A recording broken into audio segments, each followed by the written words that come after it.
Hey, everybody. Welcome to another episode of Random Chatter. We've got kind of a slow news week this week, but we have a couple of interesting things. We've got an apology from NBC.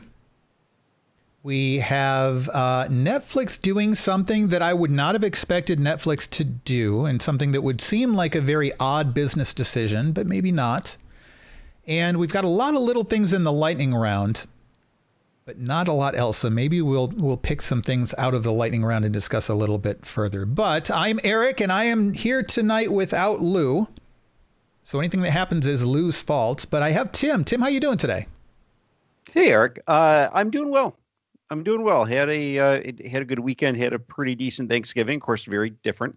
Yeah. From what we're used to. More so for you than for a lot of people. Yeah. You were here last year. You experienced the. I don't know. Last year we had almost 20 people, I think, or just around 20 people. I would have guessed more. We have family. We have friends. We get international students. Mm-hmm. So we do this whole like intercultural thing, and it's a lot of fun. It's really good. Obviously, this year we didn't do any of that. In fact, it was just my wife and I, and but we did amp it up a little bit, I guess, as much as we could.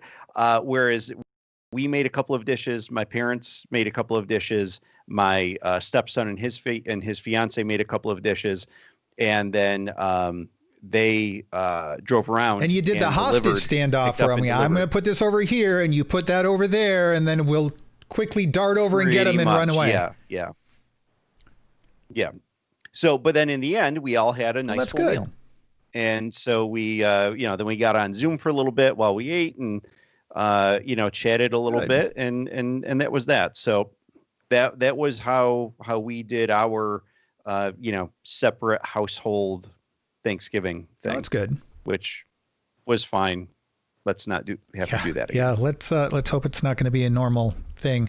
I've got. It's difficult to explain, but we basically have two residences on this property, but we interact often enough that for COVID purposes, we're basically one household. So we just did Thanksgiving within our household here, but we did barbecue ribs instead of turkey because of the family members that we would normally have for Thanksgiving. We happen to be the ones who don't care that much about turkey. So, okay.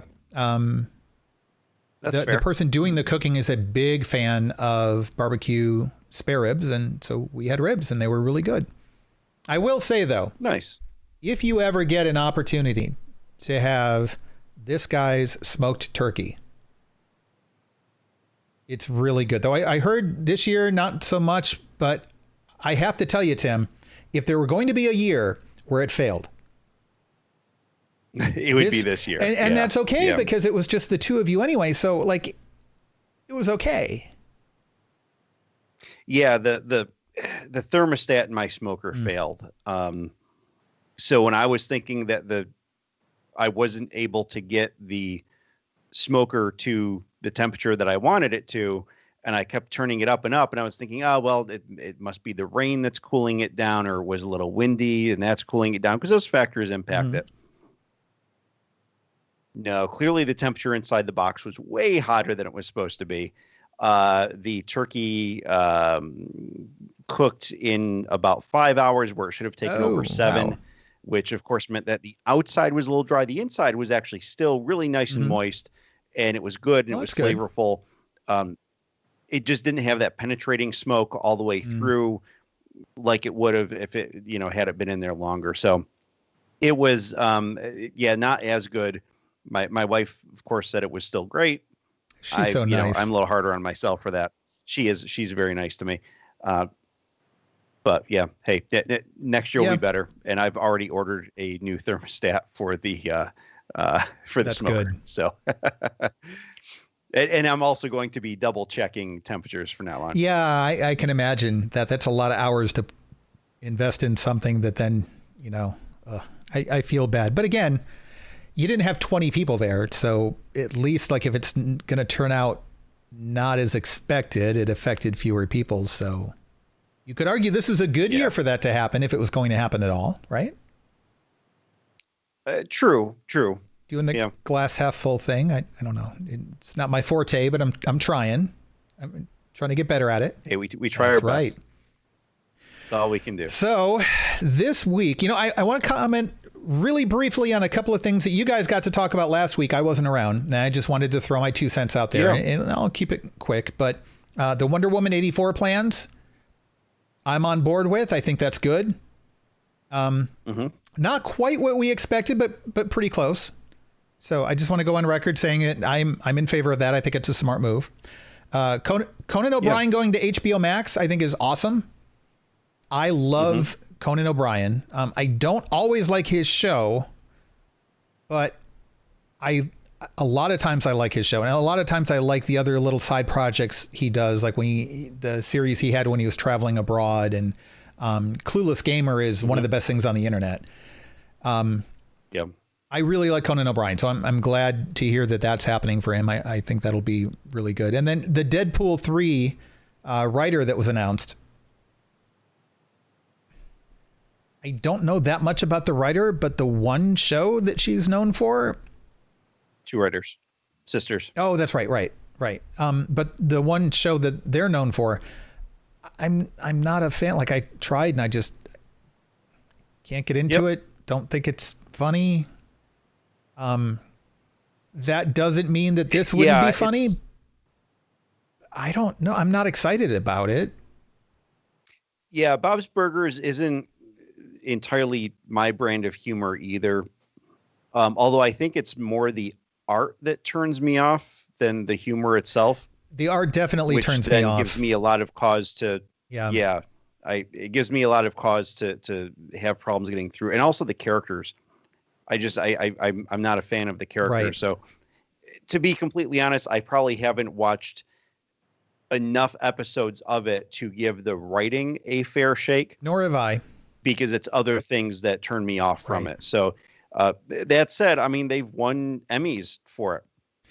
True. And it's considerably popular. It has gotten renewed time and time again. It's been around for a number of seasons. So, I'm hopeful. And Ryan Reynolds himself screened all these people. So that also gives me some confidence that, they pitched something good to him. And if the mechanics of the writing are a little shaky, I'm convinced that because he is so hands-on with this franchise, that he is going to make sure that it's successful. And obviously now he's got Kevin Feige standing behind him as well. So it's now, Marvel proper, and it ain't going to fail. Let's hope not. I've got my fingers crossed. I don't know. Bob's Burger had to grow on me. They sing a lot in that show, which is what pulled me in. Oh, so you see, that would probably push me out. The singing part. I don't like musicals. I liked 2 musicals, both of which were done by the same 2 writers and 2 directors and actors and producers. We're going to cover both on Movie Chatter. Robin just doesn't know it yet. One is called South Park, Bigger, Longer, and Uncut. Oh, boy. And the other one is called Cannibal, the musical, which was Trey Parker and Matt Stone's film school project that set back in the Gold Rush era. It's in black and white. It's good. It's not good. It's not good at all, but it's like good. It's bad in a very good way. It's funny. So anyway, let's move on. The Saved by the Bell reunion show debuted this past Wednesday. You didn't watch Saved by the Bell back in the day? I did. Yeah. Back in the day, okay. I did. Yeah. I had no interest in the reunion. I mean, it was one of those things that was fine back in the day. I wasn't like a hardcore fan of it. It was mostly one of those things. There was nothing else on until the next block of scheduling. And so yeah. And it was usually one of those things that was on like before school. Yeah. So yeah, I would watch half of an episode or something then, and then that was it. So That's about it. I remember watching it sometimes when I was waiting for something else to come on and I couldn't find anything else to watch. Yeah. Yeah. I had no interest. And the earlier seasons were definitely better than the later seasons. When they started doing like, they're interns during the summer and, weird stuff like that. It was, it became a little more soap opera-ish and less sitcom-y, I guess. Yeah. Well, apparently somebody thought it would be a great idea to do a reunion show, and so they did. And then the internet blew up, not in the way you'd think. And Peacock, NBC, Universal had to issue an apology, and not the way you think, not for doing the show in the first place, which was my first thoughts on what they would be apologizing for. There were several jokes made about Selena Gomez having kidney transplant surgery. Why? It seems awfully strange to me that they would pick her specifically. I mean, is there some association that she has to the show? So why? She was an obligatory pop culture reference. And it's a medical procedure that she had. The jokes it's one thing maybe to like make fun of someone's, willful plastic surgery that's not necessary. Right. But a kidney transplant is like a necessary That's not something thing. you have any control over. That's like making fun of someone for some other aspect of them that they just don't, like if you're paralyzed or if you're autistic or whatever, like it just. Yeah. It's just odd. I don't know why would their writers pick that? Well, they were talking about things, and that's the other thing. The jokes weren't even funny. They were just dumb. They were arguing about like, I heard she got like Kim Kardashian's kidney. No, it was so and so that donated, blah, blah, blah. And it was like this whole kind of like trying to make it like celebrity-ish, like to intentionally gossip column the whole thing. Kardashian wasn't the example, but it was like some other type of a thing like that. And I'm like, they could have picked a gazillion other things. And then there was graffiti on one of the walls in the background, I guess, that said, does Selena Gomez even have a kidney? I'm like, I don't understand who wrote this stuff? Like, first of all, they're not even, to say that they're jokes that fall flat are difficult because they're not even jokes. They're not even, it's just bad background dialogue. Commentary. Yeah, it's weird. And then on top of that, like what you said, it's a medical, so she has lupus, which is not a joke. Mm-hmm. She had to get a kidney transplant, which at her age, not a joke. Yeah, like her mid-20s, early 20s when it happened. Or late 20s. So she was diagnosed with lupus in 2015, and she underwent a kidney transplant in 2017. And then she kind of took a break from acting and music and stuff for both physical recovery, mental health recovery, because I mean it was traumatic too. And quick. I mean, that's something like, hey, you're diagnosed with a disease and within 2 years you're having a major organ being transplanted. That's a big thing. It is. And again, for her age, so I mean, talk about bad taste. So NBC Universal is going to be making a donation to her charity, the Selena Gomez Fund for Lupus Research at USC, which I both appreciate the fact that they're doing that, and I think they should, but it also doesn't excuse it. Like, you don't just get to pay your way into an apology. And they made an apology, to be clear. They got right in front of it and said, no, that was wrong. We're sorry. We shouldn't have done it. I'd also like to know who was sitting around in the writer's room who thought that. Yeah, so someone had to come up with that. I don't blame idea. like the top of the studio because they probably had no idea. But somewhere down the line, people okayed this, and come on, idiots. I don't know. Anyway, so I guess if you're curious, check it out and judge for yourself. or don't, because it's a Saved by the Bell reunion 300 years later and it doesn't matter anymore. Like, why do this?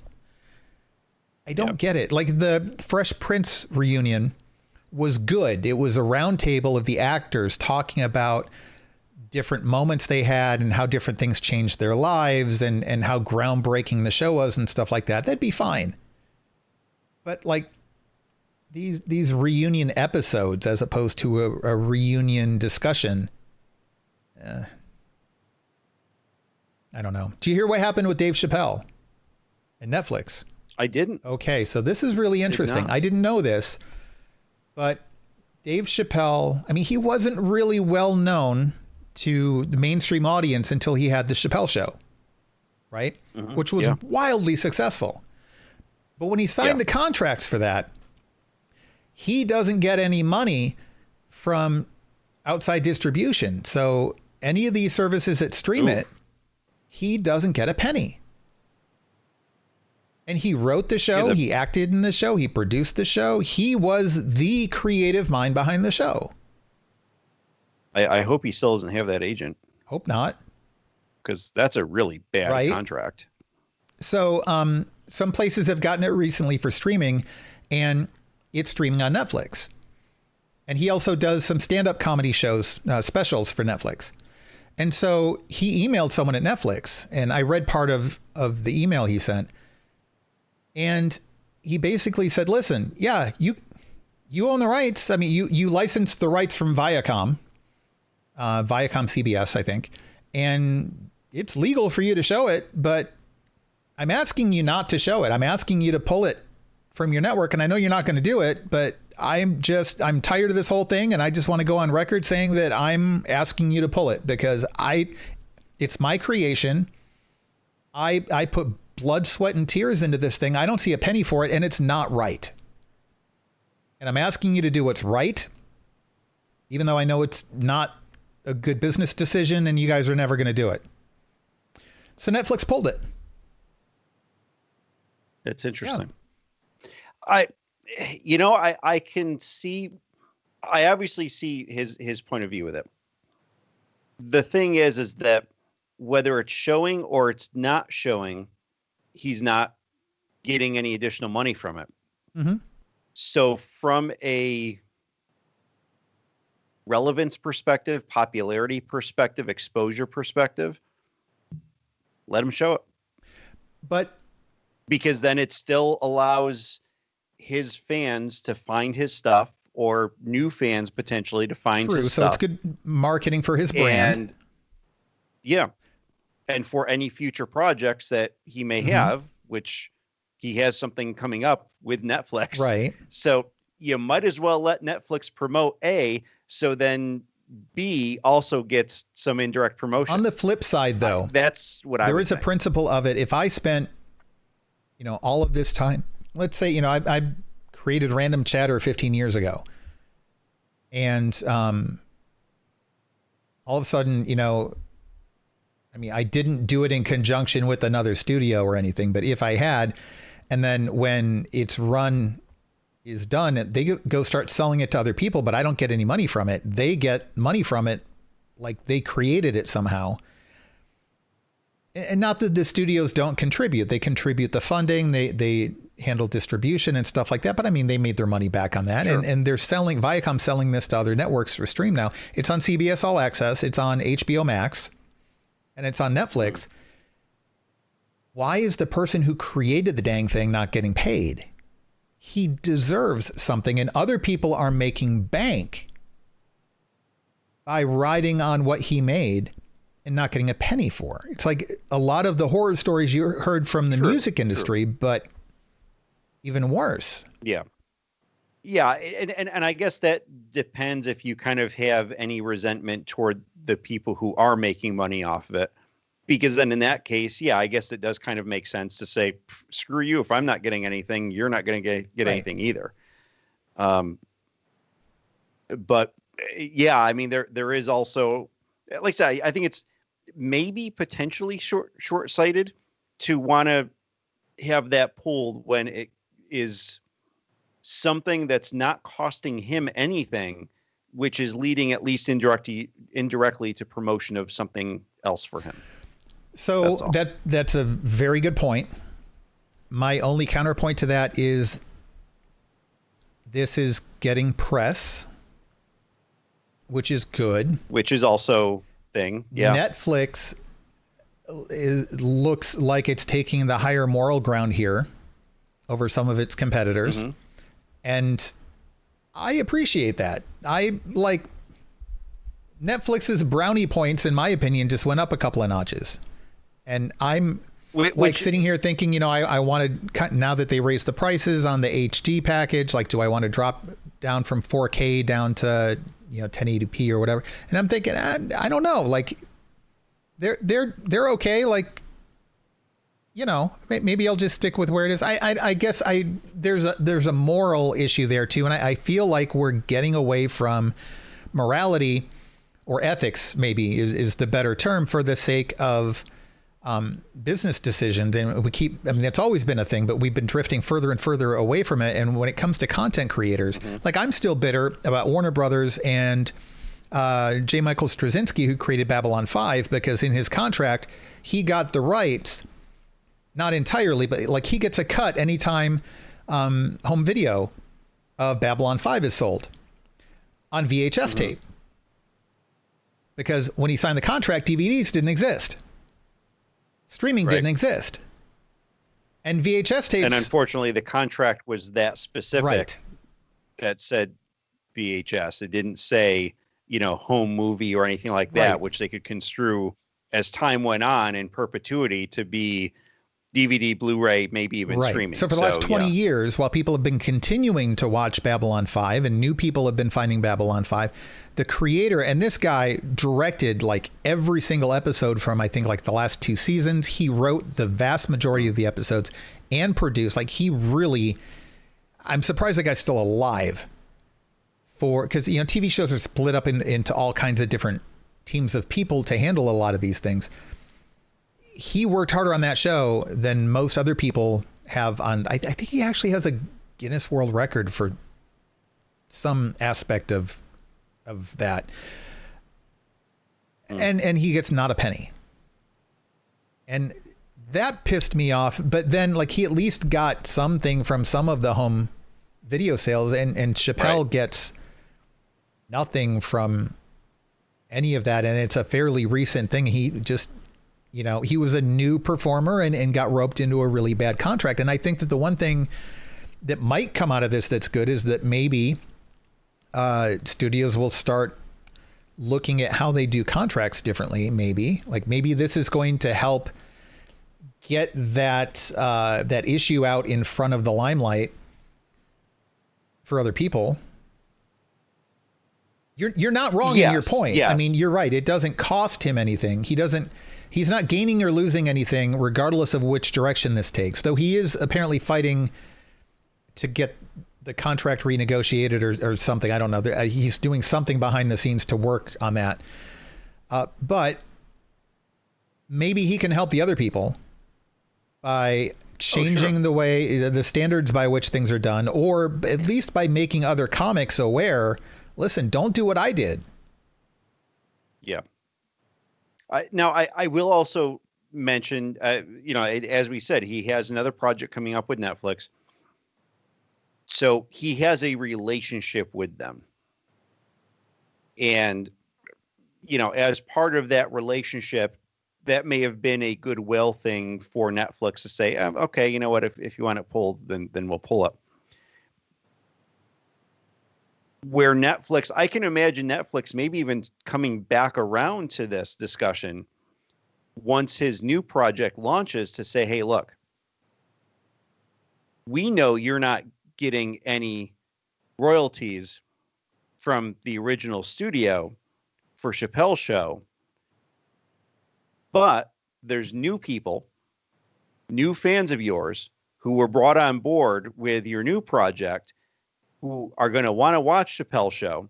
And instead of us allowing them to go to CBS All Access or HBO Max, let's keep them here at Netflix, and we will give you a royalty. Right. And that's the thing. I think that, which could be a flat sum, or it could be, you know, $1 a download or something. Who knows? I don't know.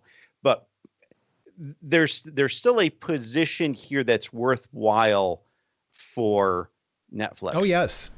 And I think even for him. I mean, to completely do away with it, I think is kind of short-sighted. Well, but while I completely understand his emotional issues with it, I think that there's a business decision that also. But I think here's where that business decision comes into play. He is insanely popular. He doesn't do a lot, which means he's not oversaturating his market. He's very recognizable, and he's very sought after. He's got a very dedicated fan base. If Netflix keeps him happy, then he will stay with Netflix for these new stand-up specials. And Netflix needs new exclusive content, as we've talked about before, because a lot of stuff is leaving because the production studios are now also distribution studios, HBO Max, Disney Plus, etc. And Netflix is going to lose a lot of licensed content. They need exclusive content. Dave Chappelle is one of the biggest names in stand-up comedy. The loss of what came before that a lot of people who are into stand-up comedy have already seen, for the sake of locking in his dedication to them as a studio for future projects, probably a big deal. And then, like you kind of alluded to, they can come back and say, you know, listen, how about we give you a little bit of kickback under the table or whatever, not under the table, but, you know, like off the record, still on the books, but like we'll throw a little bit more in if you agree that it's okay for us to air the Chappelle Show as well. Like right now, the praise that he's publicly giving Netflix is high. And nobody has ever done anything like this because, as you said, it seems like a bad business decision. But I think that future-proofing themselves is not without some merit here, too. I think there's some financial benefit to locking him into Netflix and saying, no, don't go do something for Showtime. Don't do something for Comedy Central that ends up on HBO Max. We take care of you. Because his future projects gonna make bank. So I think that's probably where they're approaching it. So they get the moral and ethical high ground. They get the press, and they lock in an exclusive comic. He's not going anywhere else. Not now. Right.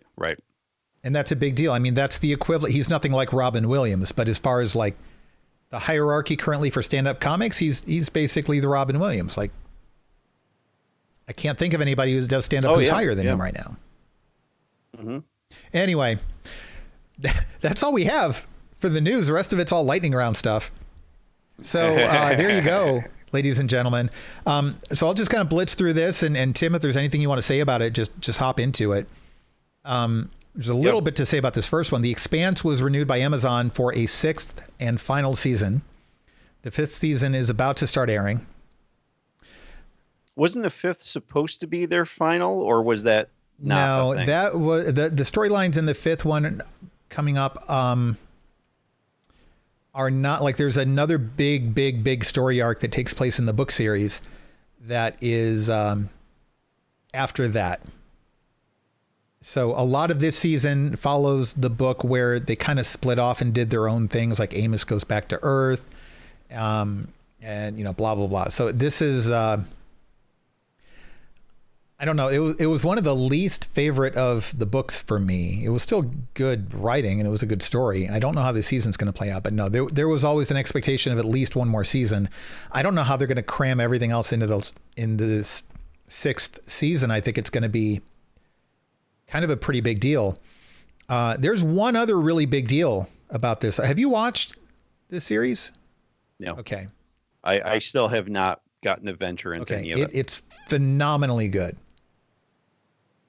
That being said, you're not going to understand the relevance of this one of the four primary, well, I guess 5 primary cast members for the show, the pilot, Alex Kamal, played by Cass Anvar, he is not going to be returning for the 6th season.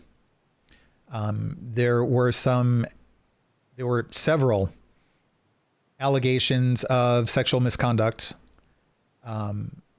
mainly from my understanding in regards to his interaction with fans. I know a little bit about it behind the scenes, and I am very much a proponent of trust but verify. I'm very much a proponent that just because an accusation exists doesn't mean it's true.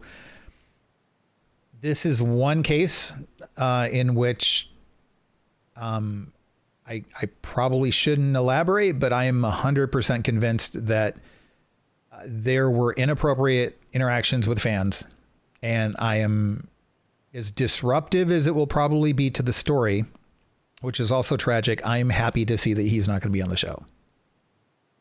Sure. I'll leave it at that.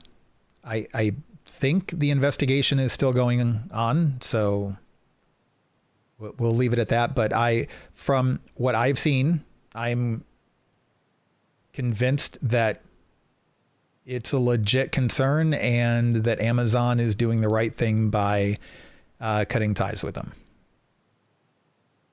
So, but it will be story-wise, it'll be a little awkward with season 6, and we'll have to see what they do. But Amazon's also canceled Utopia after just 1 season. I don't know if you've seen Utopia.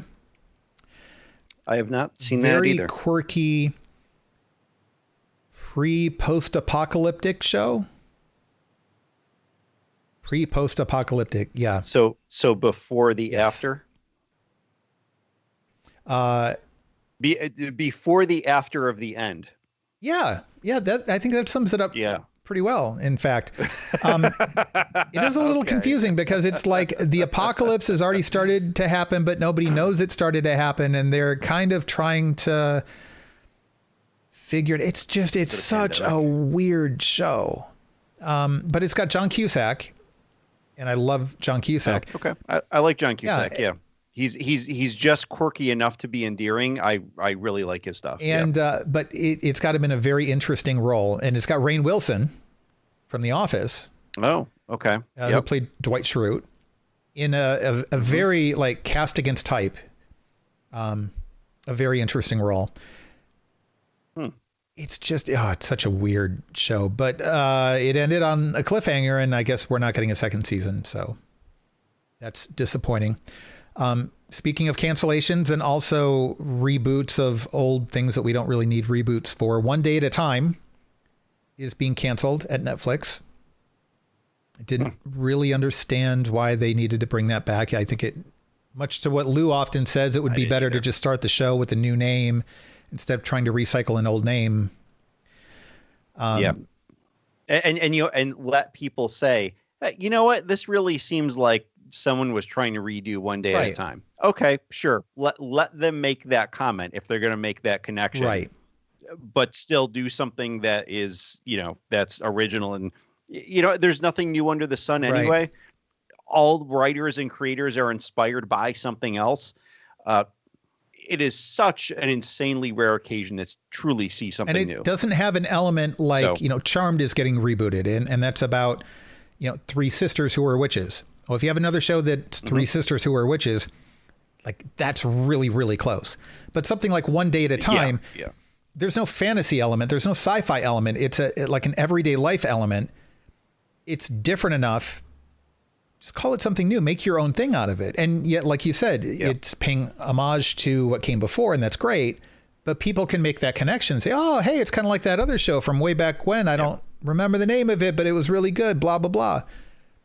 I don't know. That's my opinion. And the thing is that, like, from your example, Charmed is something that was recent enough, has a large enough fan base. True. That by having a direct connection to that is automatically money for them. That's automatic marketing. Easy. Yeah. One Day at a Time, not a whole lot of people remember One Day at a Time, much less were actually fans of it. Right. So I don't think that using that name and that specific premise really got them much, aside from having to be less creative. And that's kind of to Rusty's point here in the chat room. We're using the name as a two-sided coin. On one hand, it brings a certain degree of interest automatically. On the other hand, it boxes them into a corner to a certain extent from the get-go. And I think that's typically true, but like you just said, I have to question how much benefit they got from recycling a name that a lot of people barely remember, or the people who do remember it are so old that like we're now outside of that primary demographic that they're aiming for. Yeah. Well, and I was going to say anyone younger than us has no idea. And yet they're the target demographic. Yeah. And that's so strange because, as Rusty said, they're basically painting themselves into a corner with it, when otherwise they would have flexibility to do different things and adapt it as they needed to. Yeah. I think the whole thought of rebooting that was foolish anyway. So, well, good news, I guess, for fans of One Day at a Time, the reboot. Isabella Gomez was just picked up for a starring role in HBO Max's reboot of Head of the Class.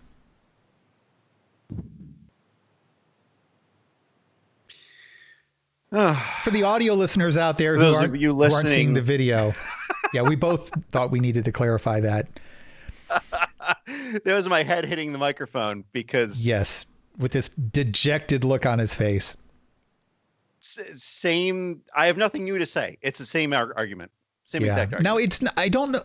Next. I don't even know that it's a reboot because she's playing the daughter of a character from the original series. So it's almost like it's a continuation, like a next generation sort of thing, which, I mean, maybe it's okay, but it's basically the same concept. You're just doing the same thing. Yeah. Yeah.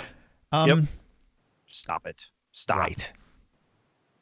Blumhouse is, I do too.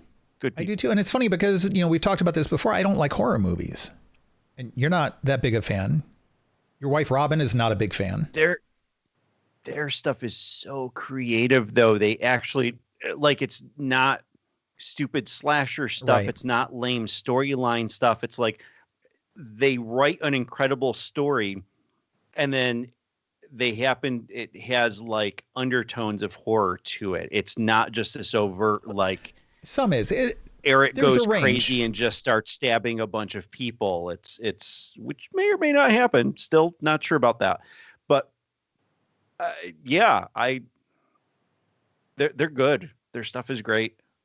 Yeah, it's. I mean, they've even the stinkers I've watched of theirs. They haven't had many, and at least they're doing something different. Even with the ones that aren't great, they're clever. They're different. So, they are doing, they're about to start production apparently on Five Nights at Freddy's this coming spring. Mm-hmm. Massive gaming franchise for casual gamers. My son is so obsessed with Five Nights at Freddy's. His username to this day from years ago is still based on one of the characters. He collected the toys and the action figures and like bed sheets and whatever else they made from Five Nights at Freddy's. Like, he was obsessed. Wow. And the sad part is I don't think he's going to be able to watch this movie. No. So we may have to do some creative parental editing and let him watch, the Eric cut or something. But I think that this is actually a great franchise to bring into a movie. And Blumhouse is definitely the studio to do it. I think is it Jason Blum, the guy who, so he's producing it and he's co-producing it with Chris Columbus from Home Alone and a bunch of other classic movies. The premise, for those who don't know, think of Chuck E. Cheese. But then the animatronics come to life at night and start killing the security guards. And they kind of make a video game of it where, like, you're the new rookie security guard. you're left with a flashlight with only so much battery power in it. So you have to be selective about when you turn it on and off. And you've got security cameras, but they don't cover everything. And antics ensue. But I think that this could be pretty good. No, David in the chat room, I don't see every horror movie. I'm very selective. But I don't see every movie of any genre because I don't have that kind of time. And at some point I'm going to die and there's going to be all kinds of movies left unwatched, which I would say is really sad. But then based on some of the movies I've seen, there are plenty that I probably shouldn't. But many should go unwatched. But did you ever play any of the Red Dead Redemption games? A bit, yeah. Okay. Yeah. I like them. I like the gameplay. I like the overall story of them. Pretty clever. And it's one of those things that while it is multiplayer, you can be on your own and do your own thing for an awfully long time. And really just kind of build your character up and stuff. I like them. I think they're really well done. I've games. never talked to anybody who's played them who hasn't liked them. I've got a coworker of mine who is like really obsessed with them, a big fan. So Nick, if you're listening, shout out to Nick. Also, you're a punk, but that's a whole different conversation. So yeah, Nick. Punk. Seriously though, we were actually just having a discussion about it the other day. Apparently so Red Dead Redemption 2, I guess, has an online multiplayer aspect to it. They are releasing a standalone port. Port's probably not the right word. I'm trying to think of how I would describe it, but they're launching a standalone version of the multiplayer aspect of Red Dead Redemption 2. It's going to be called Red Dead Online. And it's launching soon. I think it's launching Tuesday. I hadn't heard anything about it, but I don't know. That seems to be like it would be a pretty big deal for the gaming community because I know people are absolutely in love with that series. Is this just for consoles? I don't know. That is an excellent I mean, I would question. assume it is, but no, I can't. I'm sorry. I was thinking, was it just for PC? I was thinking the opposite of what you were asking. It's almost certainly for PC. I don't know whether it's also for consoles or not, but I assume it is. Gotcha. I can't imagine that they would do one and not the others. If that is already baked into the game engine for the console versions, extracting that and separating it into its own thing and just modifying whatever content you need to, that would be the only challenge. And that would be regardless of which platform you're running. I mean, the engine is really the challenge when it comes to cross-platform stuff. So, I mean, I imagine it's going to be for PC and platforms. I didn't really look into it that much because I have never played any of the Red Dead Redemption games because it's a Western and I don't do period pieces. But it's something you should reconsider. People say it's going to be available from the PlayStation Store, Microsoft Store, Rockstar Games Launcher, Epic Games Store, and Steam at an introductory offer of $4.99, which is 75% off the regular price until February 15th of next year. Please note that PlayStation Plus and or Xbox Live Gold are required to play. PS4 and Xbox One versions will be playable via backward compatibility on the PS5 or Xbox Series hardware. So it looks like a $20 price tag and $4.99 until you said early February. Wow. Yeah, which is awesome. Nice. That's a great deal. And yeah, just a really terrific game. I really like the gameplay with it. Cool. What else do we have here? Trevor Noah will be hosting the next Grammy Awards, which is good because I think awards without a host are silly. Yeah, they're kind of weird. I mean, they've been able to pull them off well enough. I don't know that there's any particular connection between Trevor Noah and music. Maybe there doesn't have to be, I guess, really. I mean, he's a great comedian and host of, with his show that he does. So, good choice. Good choice. I'd like to see Trevor Noah do more stuff. Yeah. I want to say that too, but then I'm thinking, well, he does the Daily Show, which is by definition daily. So maybe I'm just not watching enough of it. You know, maybe that's my fault. That's not Trevor Noah's fault. I got out of the habit of watching that. I used to, and I like it. It's a good show. I think I got fed up with everything going on in the world for a while. Finally, though, John Barrowman is going to be returning as Captain Jack Harkness for the upcoming Doctor Who holiday episode titled Revolution of the Daleks, which will be airing New Year's Day. I want to say it was 8 p.m. Eastern. Very excited about this. Yeah. You're a Doctor Who fan, right? Okay. Yeah. Very excited about this. And you know, obviously the holiday episodes are something that I think every Who fan looks forward to. Yeah, they've been, I mean, I look forward to them mainly because it is something in between the lack of Doctor Who content, which seems to be big gaps recently. There were a couple that were not great, but I'd say probably 2/3 of them I really enjoy. And then 1/3, it's like, okay, that was something. But, well, you know, the thing is that it's an interesting thing because basically they're standalone. You know, they're not as intrinsically part of the storyline of any series. Yeah. But that said, they also put a lot of extra effort into it. Yeah. And I think they make them really good and interesting stories. They always bring in good characters into it. They're really compelling one shots. And I like them. I like what they do with them. And it's a great tradition also. And frankly, it gives me something to look forward to on New Year's Day because, you know, at that point you wake up on the 1st really and it's like, all the holiday stuff's done. I get the rest of the day to clean up and then tomorrow back to work. You know, it's nice. It gives, it's a nice way to start out the beginning of the year. So now the bad news is when I read the description of the episode, I got spoiled for the end of the season that I still haven't caught up on yet. Oops. So why is New Year's Day a holiday?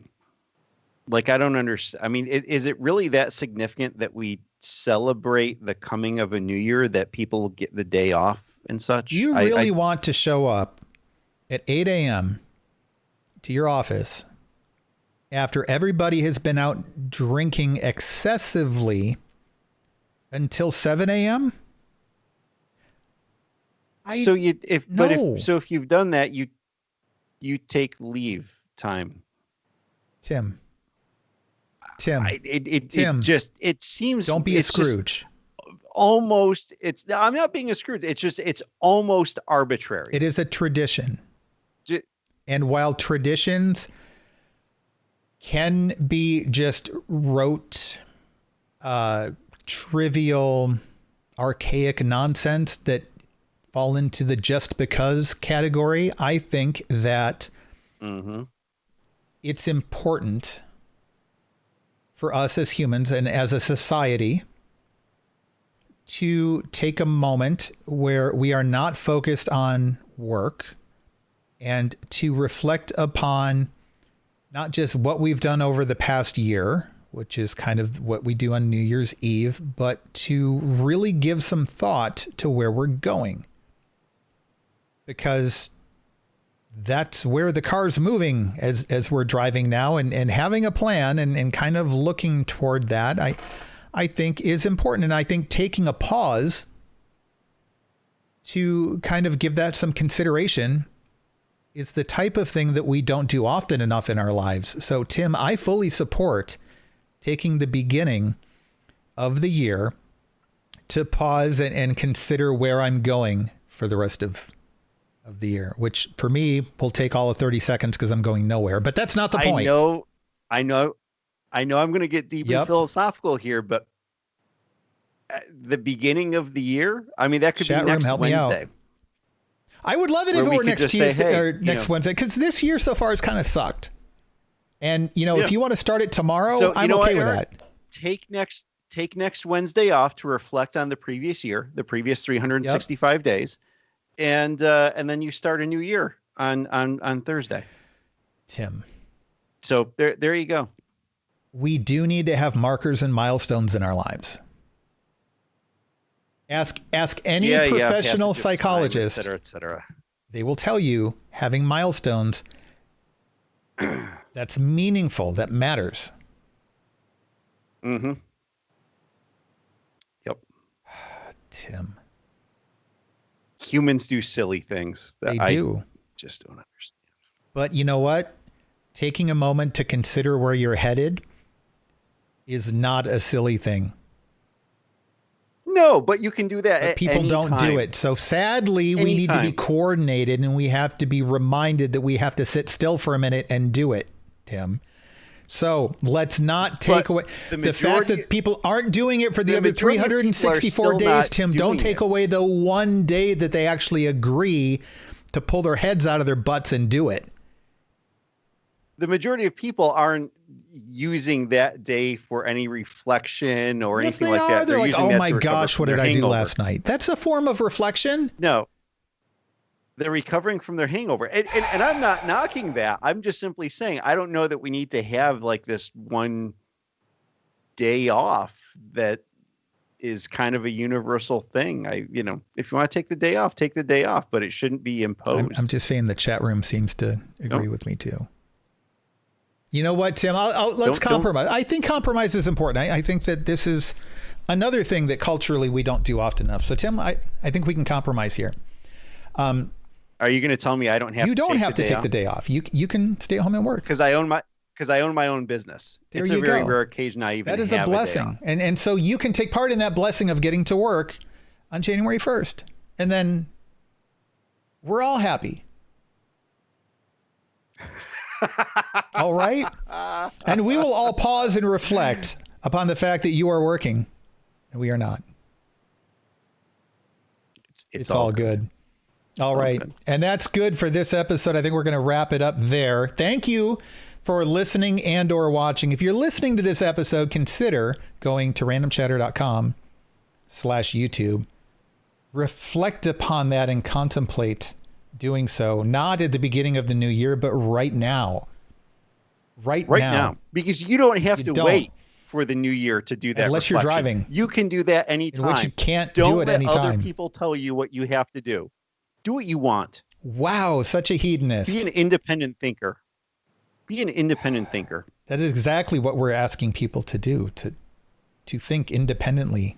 People don't pause to think anymore. They just react. They do what they feel, not what they think, Tim. We are encouraging people. Do they need to do it the other 364 days too? Yes, but baby steps.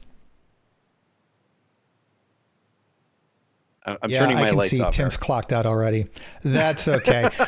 randomchatter.com/YouTube. Hit the like and subscribe buttons, please. There's also a notification button down there you can get so that you get notified when we go live or post new videos. Also, don't forget, we have all of our podcasts over at randomchatter.com. Not everything we do is on YouTube. There are all kinds of other podcasts we do that are not yet videoized. Video credit, the network's top-rated Marvel Cinematic Universe show, Guardians of the MCU. That too. You should fix that. You should get it on video. And soon we are going to have 2 of the network's top-rated MCU shows. Yes. Does that mean they're going to fight amongst each other for top billing? That we don't have to. We don't have to fight. We don't have to compete. We just know that we're top also rated. A quick shout out to the Tight Beam now that The Expanse is going to be returning.